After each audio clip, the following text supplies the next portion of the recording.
Hello. Hello. Hello. Hello. Welcome everyone. Welcome Purple Friends. Welcome to Purple Friends. Welcome. Welcome. Hello. It's been 2 weeks. Yes. Our usual time. Do we sound beat, guys? Because It's been rough. yeah. We're kind of beat up. Yes. I regret saying guys just now because folks, because squad, because team, because Friends, gang, y'all. fam. We're talking about allyship today. Such an important topic. So relevant. Happy Yeah. Pride Month, everyone. Yes. But allyship is more, expands beyond Pride, but is definitely very relevant to Pride. Yes. We are doing this in honor of Pride to help people who bridge the gap maybe between people who celebrate Pride and people who maybe think, how can I be a part of Pride? Absolutely. So let's talk about allyship. But first, wait, hold on. Before we even do that, what's your name, dude? Oh my God. I'm so sorry. Hello, everyone. I'm Joe. I'm your co-host, Joe. I'm your Joe host co. And we're your Purple Friends. And we're your Purple Friends. Okay. And what are we grateful for today? Yes, we're going to start with little gratefuls, of course. Mine is very simple. I'm so sorry. But I'm very grateful that we're healthy and safe. Oh, that's a good one. Yeah. Yeah.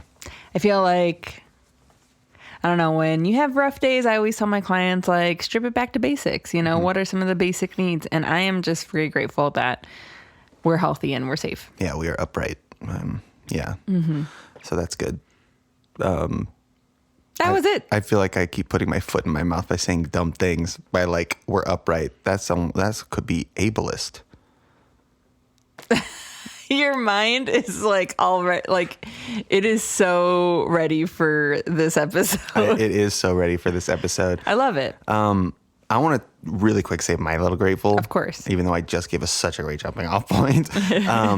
My little grateful in a totally other direction is retro video game emulators. Yes, you have been having so much fun with those. Yeah. And I love to see it. And I've been also benefiting from it. Thank you so much. I got like a Game Boy Color looking retro handheld emulator device for Father's Day. And I have just been going nutso butso on it and adding games and figuring out how to do it. And now I'm like looking at, I think it's probably pretty obvious at this point that I really like Pokemon. Well, some old Pokemon more, but I've talked about it so many times on the podcast, but I'm like I've done like randomized Pokemon stuff and I'm trying to do like my own like Pokemon hack and stuff. So it's going to be a really fun journey. I'm so grateful to have been set on this journey of video game emulators by you. And originally I thought it was just going to be a fun way to like be able to play Pokemon Red. Right. But now it's like, whole world just opened up, new hobby. And it's been really fun. We've been able to play some of our old favorite games. Like I played the original Animal Crossing on DS. And we were trying to get the one on GameCube. And it just like revisiting that. Got it, by the way. Yeah, you did. Just revisiting that is very nostalgic. And you know what? I think that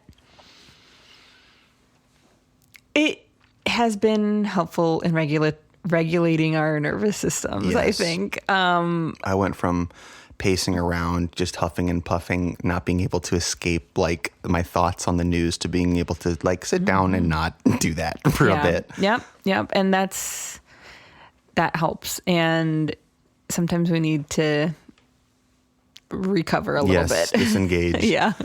Yes, So- and come back so you can fight stronger than ever, Absolutely. which is what this is about. Today we're going to teach you how. Yes. We are going to be talking about allyship. I'm very excited for this episode because, like I said, it does kind of span across a lot of different communities. Yeah, we're not just talking about LGBTQ plus pride. Correct. LGBTQIA plus pride. Yes. But yeah, should we start with like a basic definition? Yeah. Do you want to give it this time? Oh, I would love to do that. Oh I my normally gosh. give it. Yeah, that's true. I didn't realize that. Okay. Okay, well, let's talk about allyship in a therapeutic context. It extends beyond simple support. It's an active, ongoing, and intentional practice of working in solidarity with marginalized groups to dismantle systemic oppression and advocate for their rights and well-being. It's rooted in empathy, a willingness to listen and learn, and a commitment to action, even when it's uncomfortable. Wow, isn't that so on the nose? Yeah. Even when it's uncomfortable, I feel like that's like the biggest deterrent of allyship is that it's really uncomfortable. Yes. I did also want to say, I think a general rule, I might be, well, I am generalizing. Don't. Our dogs are growling at each other. Is that I think allyship usually comes from a place of privilege. Even if you are still part of a marginalized community, I feel like these dogs are going to go crazy right now. No, it's okay. It's okay. Okay. I just felt his body tense. Oh, boy. Yeah. Okay. Please cut that out. Yeah, I will, because that sounded crazy. Okay. I do think that generally speaking, allyship comes from a place of privilege. If you are in an allyship position, you have the privilege to, one, not be impacted in the same way as the person that you are supporting, and therefore are awarded headspace, physical space to be that support. True. So yeah, just a general rule of thumb. Yeah. And the reason why I think that's important to say that like allyship comes from a place of privilege is that like with privilege comes power and opportunity, Yes, right? that is Power true. and opportunity to support these marginalized communities that don't have that same power and opportunity. And when we're talking about privilege, we're not just talking about like your typical, like what we like to describe here as like your cishet white guy. Right.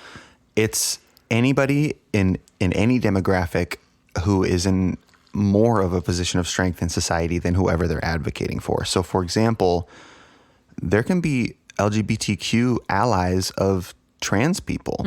It's important to have gay and lesbian allies of trans people. Absolutely. So it's not just for any one type of person. Everyone can be an ally, and most people need an ally of some kind. Yes. Thank you for just sharpening that up. But I think there is also lots of misconceptions when it comes to allyship. One being that it's passive, right? That Right. like it simply just means not being racist. Yeah, you were put on a T-shirt that says "safe space" and you're done. Yeah, and it's not. It's like allyship is a very active role you play in supporting and amplifying other people's voices, and like I said, using that power and opportunity in ways that the people that we're supporting can't. So no, it's not just enough to say that you're not homophobic or that you're not racist. You need to be actively anti those things, Yes. right? I can't help but think of the video that you posted on your Instagram recently of like the pushing the bottle. Oh yeah, yes. Shall I describe it? Yes, please. Okay, so there's a woman with a bottle of black paint on a table, and she's slowly pushing it toward the edge of the table, and it will splatter if it falls off the table. And it's to demonstrate the push toward authoritarianism in the United States. So the hand is pushing the bottle toward the edge, and you can react in three ways. You can push back on the bottle, you can help the bottle go off the edge, or you can just sit and watch as the bottle falls off the edge. That is to illustrate that sitting and watching is the same as helping push it off the edge. Yeah. Essentially, I think at the end she says that there are three options, but ultimately there are still only two outcomes. Right. Either it happens or it doesn't, right? And you can either help it happen or not. Or push against it. And yes. an allyship is an active push against it, right? Yes. It does mean speaking up at the grocery store, even if there's no one around and someone just says something offhand like, hey, that's kind of offensive. Like, don't say that. Yeah. You know, like, again, I think it's become okay, you know, like a lot of these things, this rhetoric, this language, this comment, like even when you were like saying like, oh, like something about being upright, like that's common vernacular, like very, no one really, or saying like, hi guys is very common vernacular. Like these are things that no one thinks about. I also called you dude earlier, but I didn't want to slow us down. But like are still part of the problem, right? And so being an ally is educating yourself. We'll talk about that a little bit more later in making those changes, right? And it does feel uncomfortable. I know for me, like, saying hi guys was such a part of my everyday speech, but I've made a very conscious effort, and it is an effort to say y'all or everyone or friends or whatever else. That's just a little bit more inclusive. So so that's one misconception, is that allyship is passive, or that the second misconception is that it's about being good or woke, you know, or like that you're part of this group. It's performative. Yes. We saw a lot of that back in 2020, I feel. Just this performative, like I think of the corporations that like put rainbows in their logos during this month. Yeah. Have any of them even done that this year? No, I think we're way past that now, unfortunately. Yeah. Because honestly, I still prefer that. Even if it's performative to nothing. Yeah, I didn't realize how good we had it. All that garbage that we were tolerating. Oh, God. Yeah, it's the focus of allyship should always be on the experience and the needs of the marginalized group, not on the allies' performance or the image or reputation or whatever.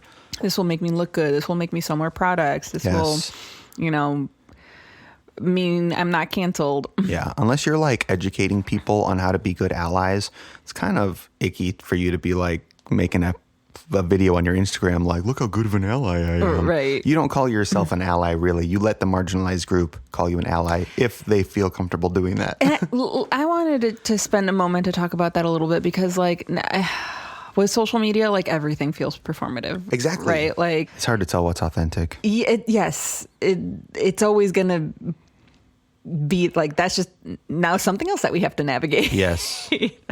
All right. And lastly, allies are experts. That's also a misconception. Allies are not experts. They are average people, you and me. Yeah, but they also have a commitment to continued learning and have to be comfortable with like getting things wrong so that they can learn the right things. Yeah, absolutely. I'm going to spend some time talking about like cultural humility and practicing that. And even like we talked about already, like amplifying other people's voices is a better way, I think, sometimes to being an ally than communicating it yourself. I think that's something that a lot of allies actually really struggle with, or like feel some type of way about, is like, is this my place? Is this my story to tell? Yeah. Should I be, you know, the person to be educating these people or benefiting? Like, I think about that sometimes when I make videos online and I'm like, this is someone else's, like, even just like crediting someone else's work. Like when I'm reading studies from the APA, for example, like we do have a platform. We are encouraged to use it, and ultimately having it point to someone else. And regardless, I still feel like the ally still inherently benefits from it, you know, but that shouldn't be the motive. Right. Yeah, totally. Basically, the point I'm trying to make is that allies shouldn't take up the space. They should use their platform to give that space to the marginalized communities. Yes. So the most important thing allies can do is listen. Yeah. Yeah. Yeah. Give space. I think that's the thing, right? I think if there is some sort of fear, and I think that there are some pretty big challenges when it comes to becoming an ally.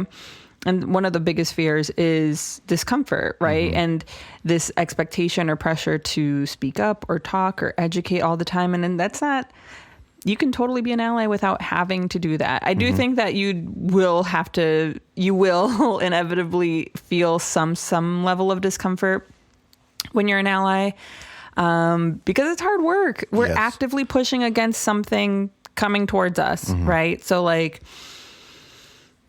discomfort is going to be part of the equation. And we've talked about this in previous episodes where I do think that just in general, we have a really hard time with,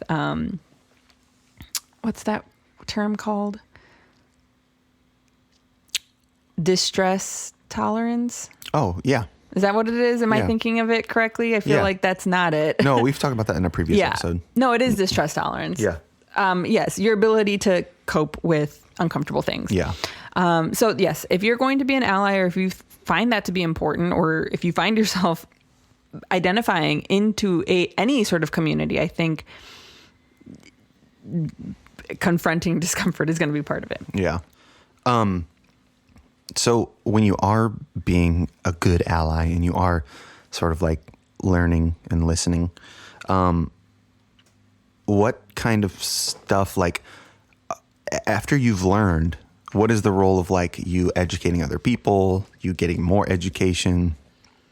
Like, how does all of that tie together to make you a better ally versus like, you know, telling someone else's story? Yeah, I do feel like all of that, like education is such a crucial point. Mm-hmm. I think you have to educate yourself first. Yes, and constantly. Constantly. It's a nonstop thing. And I wanted to share a quick story because, like, I might have mentioned before, I grew up in a Christian church, you know, and that was a big part of my life. And I remember when I started going to college, the main pastor at your college or your home church? At my home church. Okay. Was like, I remember distinctly him being like, oh, are you going to adopt those liberal views? And like, are you going to stop believing in Jesus because you're going to college? And like, just really shitting on me going to college. And I remember telling him I was going to my alma mater. And he was like, oh, you should go to Wheaton. And for anyone who is in the area or anybody who knows anything about fundamental Christianity, mm-hmm. Wheaton Bible Church or Wheaton College is like the Harvard of Christian colleges, and it's in our backyard, literally. Yeah.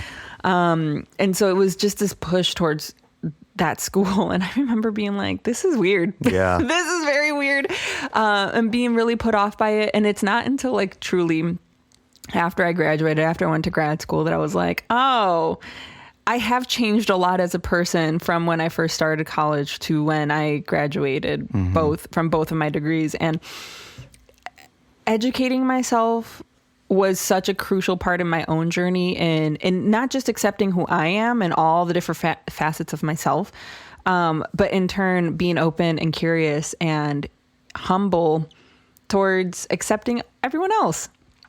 And like I said, that was, I think, a big leap from where I was when I first started college. And now, I mean, I taught, and you better mm-hmm. believe when I had a classroom, like I was talking about these things and intersectionality and the importance of educating yourself and taking this shit seriously. And not only that, but I think our podcast mm-hmm. is obviously a very effortful way in which we try to give back to the community in very tangible ways. Mm-hmm. So yeah, please be hungry to educate yourself. Like, be curious, approach things with curiosity, not with judgment. I think more often than not, we approach things with judgment versus curiosity. And that's boring. Yeah. You know, that kind of, that point came up a lot in the book that I read for this week. Oh, yeah, tell me about it. So the book I read was called The Savvy Ally by Jeannie Gainsbourg. I hope that I'm remembering that correctly because I don't have it in front of me. Pretty sure it's Jeannie Gainsbourg.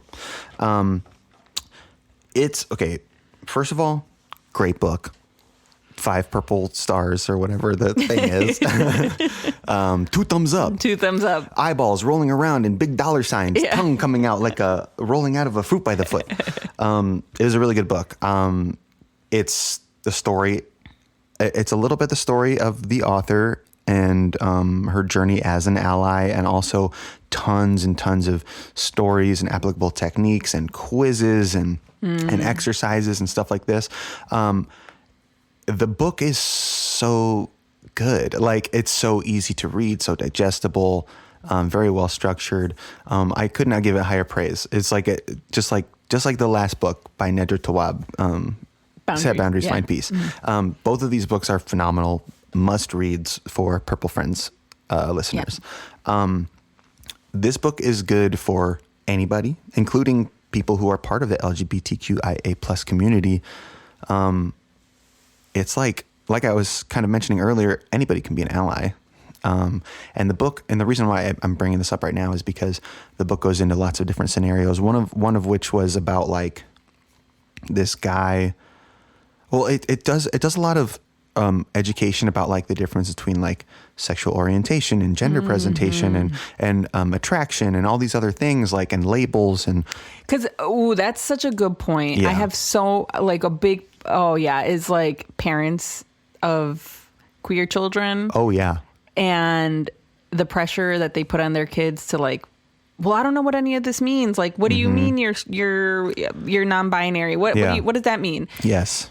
And like, they have to educate themselves. The burden is not on their child to educate them. And it shouldn't be. I'm sure that that's part of the book, right? Well, yeah, I mean, yeah, that is true. But mostly it's like that dad needs education. And it's tough that the only source is going to be from his non-binary child.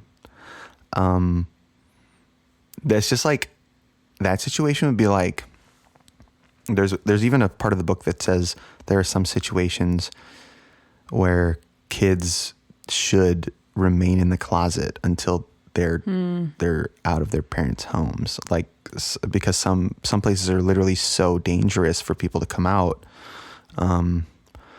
Anyway, the book is so good. It talks about so many different scenarios and topics, and I loved it. I think you'll love it too. Sorry that book review was basically just, this was a good book. Love, Corey. But it was good. It's basically, I mean, it's going so much more in depth to everything that we're talking about right now. Oh my gosh. Yes. Highly recommend it. Yeah. I think that I think we should maybe do some sort of resource page on our website that includes some of the books that we've talked about in the podcast. Yeah, a reading list. Yeah, as well as maybe some other fun little resource. Oh yeah, like videos and stuff. Right. So cool. Keep an eye out for that. We should make it just a regular Purple Friends website. Yeah. Or something. Okay, yeah, I'll think about it. We'll talk about it. Yeah. But anyway, yeah, I do think that like hearing a little bit of a book review every episode, I think, is helpful. You know, again, it just gives us tangible resources to pass along to our friends, to ourselves. Because educating ourselves is a responsibility that we have if we have loved ones that belong in groups that we either don't understand and are marginalized. Mm-hmm. So, like I said, I do think it's a responsibility to educate ourselves. Yes. And it absolutely is, and like I mentioned earlier, it's not the responsibility of someone in that group to educate you. Yes, 1,000,000%. Unless I want to clarify like, that I wasn't disagreeing with that at all. No, I know. Yeah, 1,000,000% agree. But I do think that your point too of like just being mindful of your minors. Minors and your being safe. Yes. Some like real applicable ways, like other than reading and educating yourself, follow diverse voices on social media. Yes. Engage in discussions in your community, like look for workshops. That's also like the best way to get educated about systemic issues, because the systemic issues in your town, your city, probably aren't getting national attention. The only way to find out about it is to get in there and find out what's going on. And it's really like, that's a really concrete way of like finding ways to challenge injustice. And like other ways of doing that would be like speaking up against discriminatory remarks and actions like we talked about earlier. Whether it's like overt or like a microaggression, like don't put yourself in danger, obviously, but it's always about finding ways to challenge injustice, because it's garbage that people have to live like that. And another really tangible way that I think that you were getting at earlier too is like decolonizing your bookshelf, your media collection, your vocabulary, your social media page. Like, what are you consuming? who is it coming from, who's creating it, and diversifying it is only going to enrich your experience. And educate along the way. Yeah. So, because I think, again, it's the same problem all around. The same problem. It's the roots to the same problem, is what I'm saying. Is like the roots of racism is the same as the roots of discrimination against queer people. Like everything. It's all the same shit. Systemic oppression. Yeah. Yes. So if you're fighting it in any way, like, that's still a positive. Just doing things differently, occupying spaces, knowing where your money goes, and who it supports. All those things are active forms, and that are quiet, and that are subtle, and that are not going to totally feel uncomfortable, I hope. But that make a difference. Yeah, totally. And kind of going back to intersectionality a little bit, we've touched on this a bit with, like, queer people can be allies to other queer people. It's really important to acknowledge that all of your learning and education into being an ally for one group might not necessarily transfer to being an ally for another group. So it's important to, like, if you're really, if you all of your information about gay rights is from 15 years ago, time to bring yourself up to speed, because now we're working on trans rights, and they're also taking away gay rights. So we're going really annoyingly in the wrong direction. But there's, like, different levels of different, like, trans people with disabilities. Like, there are people even further off of the priority list that we have not even gotten close to addressing, like the systemic issues with so many different groups of people. It's just so overwhelming. Yeah, I have no right to talk about this as a white guy, but yeah, I just wanted to acknowledge that. Well, I think it just goes to show that the burden is heavy. Yeah, and also it's important to say that allies don't draw the line at certain groups of people. Like I think of, I support you, but not you. Right. Like, that does not exist. I think of J.K. Rowling, who is a very notable example of this type of person. She's what's known as a TERF, a trans exclusionary radical feminist, which means that she's, quote unquote, for feminism and the erasure of trans women and the not counting of trans women as women. That's nothing. That's not a stance. You can't. That's like a Hitler stance. You can't. Rights for me, but not for thee is garbage. Yep. You have to remove that from yourself. Okay. And I'm talking everybody. Everybody deserves rights. People in prisons deserve rights. People who have no homes deserve rights. Yep. Everybody should be getting rights, and they're taking them away. They're still just taking them away. So, don't let people fall through the cracks. I think that if you do have those beliefs, like, I draw the line here, I think that's a really good indicator to practice some self-reflection. Yep. And really turn inward and just explore why. Yeah. Explore, where is this coming from? Is it rooted in hate? Why are there some people that I think don't deserve rights? Yeah, are less human than other humans. Like, I think a lot of that is often rooted in some level of self-hatred.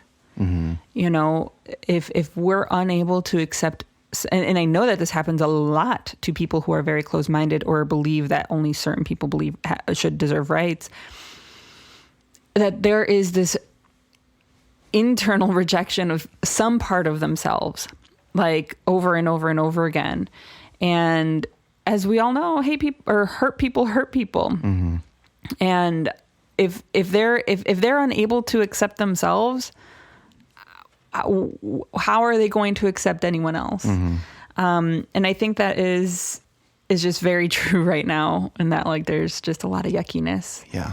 And no internal reflection. Yeah. It's a somber Pride Month. Yeah.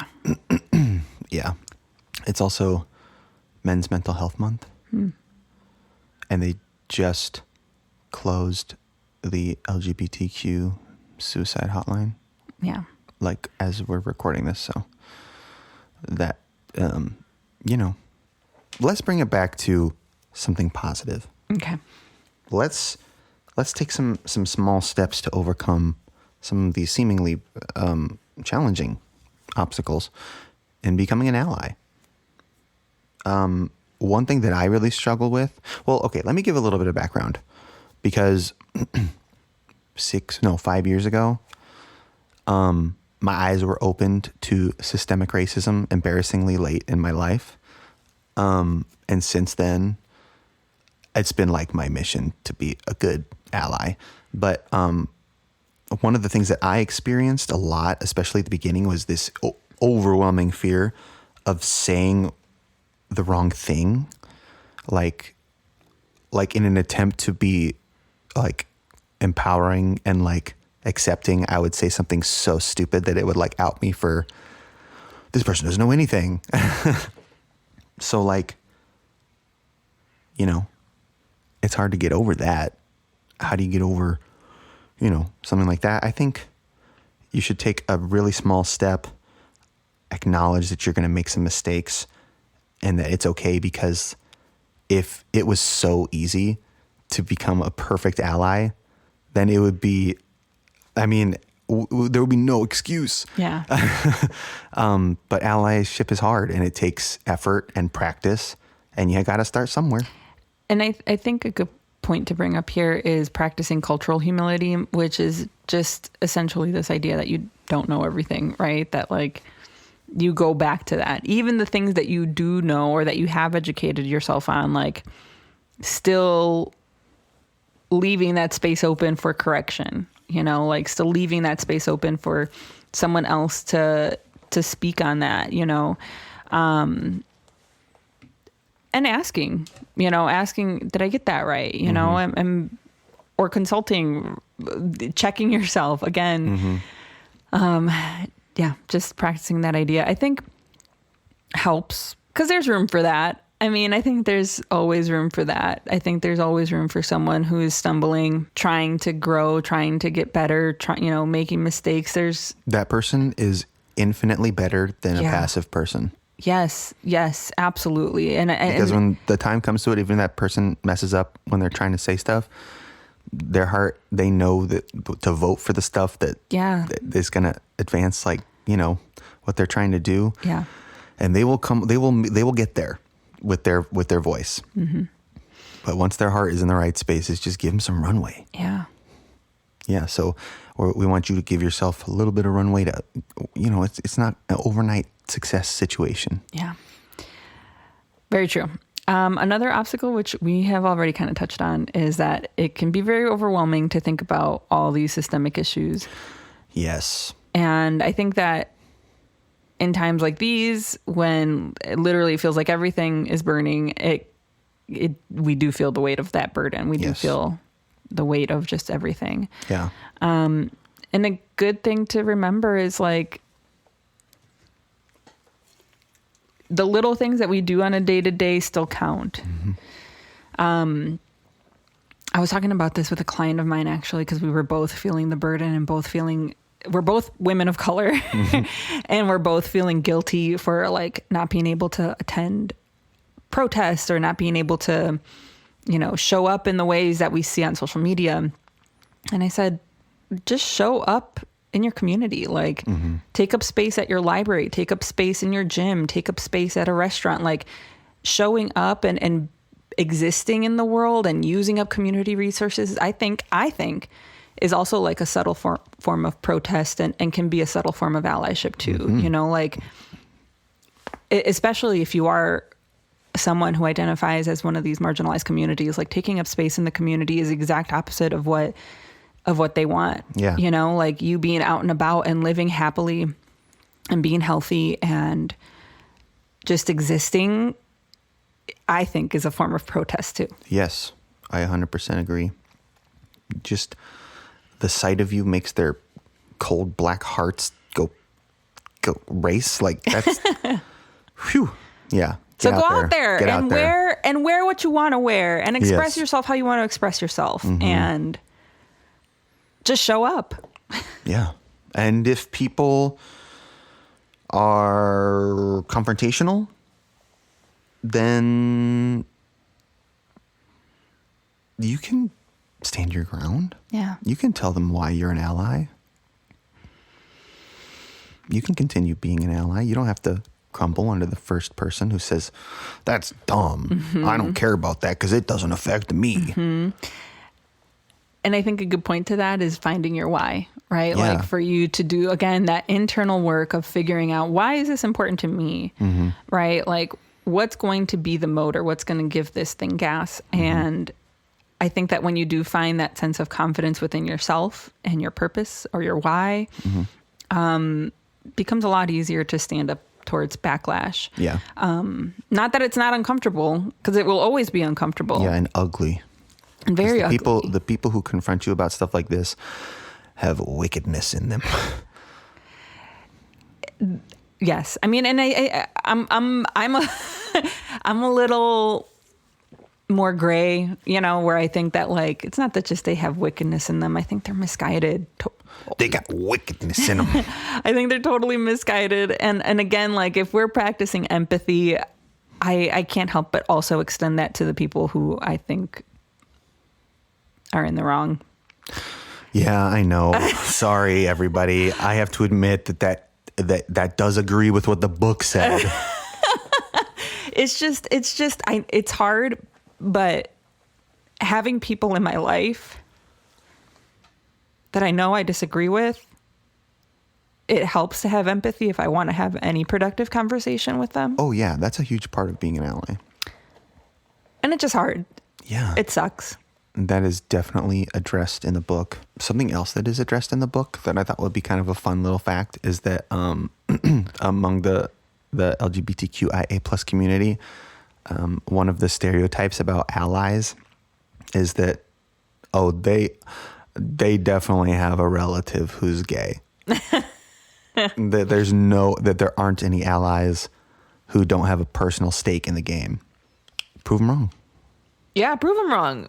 Because, man, because they're laughing at you all now because they're right. Because that's the only, I mean, on the big protest, sure, everybody shows up. But, like, how did we get here? How did we get to the place where we're protesting? Yeah. It's too many passive, quote unquote, allies. That doesn't do anything. The bottle falls off the table. Yep. And now that it's at the edge, probably it's all over the floor. It's on the floor. It's on our shoes. And now we're actively cleaning up this mess. Yeah. We're trying to do something else or trying to prevent the next bottle from falling over. But look, I can't help but always try to find some hope because please, because this was so heavy. I always think that the pendulum always swings in the other direction. Yeah. Like eventually things have to change. Like that's just the law of nature. Like that's just what happens. Things are going to change. And I think right now we are definitely in the thick of it, but that usually means that there's some relief. Coming soon. Coming soon. Hope so. I don't know what soon is. I was saying this a year ago. Yeah, soon in the biblical sense. Right. Soon in the biblical sense. Just a nebulous soon. Yes. Tomorrow or 5,000 years from now. Yeah. But regardless, we have the choice to find hope today. Yes. And get out there and do it. Do it. Do it. Do it. I dare you. Yeah. And happy Juneteenth. We're recording this on Juneteenth. Yes, happy right Juneteenth, everyone. We love you so much. We care about you so much. We love you. If you want to hear more about being an ally, don't forget to check out that book, The Savvy Ally by Jeannie Gainsbourg. We love you. We'll see you in a couple weeks. Take care. Bye.